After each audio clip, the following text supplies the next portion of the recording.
المفضل من الرجالة. اه والله احب اوي الراجل النشيط اللي يقوم يساعد كده، ويقوم ينظف البيت ويغسل مواعين ويعمل كل حاجة، لان هو ولا عيب ولا حرام. واحدة جت تقولي في الكومنتات: هو الراجل هيشتغل 12 ساعة ولا مش عارفة كام ساعة وكمان عايزاه يعملك؟ انتي مالك؟ انتي مالك يا ستي؟ خلاص انتي تعملي لنفسك، انتي متخليش جوزك يعمل حاجة. انتي هو ست غريبة جدا. احب اقول الناس دي بجد. يعني سيدنا محمد كان بيساعد اهل بيته في البيت، ودي سنة عن سيدنا محمد ان الراجل يساعد في البيت، لان مش عيب ولا حرام. قبل اي حاجه بس متنسوش تعملوا اشتراك في القناه وتفعلوا الجرس وتعملوا لايك للفيديو ده، وتقولوا لي انتوا بتتابعوني منين، لان انا بحب اعرف انتوا منين. بس بقى راجل يا جماعه، احب الرجاله اللي بتفضل تضحك، مبحبش الرجاله النكديه بجد، اللي هم يبقوا قاعدين في البيت للنكد بس، اللي هو ايه، انت قاعد في البيت ليه تنكد يعني؟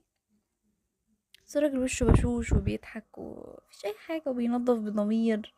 لا بجد بجد، يا بخت مراتك بيك بجد.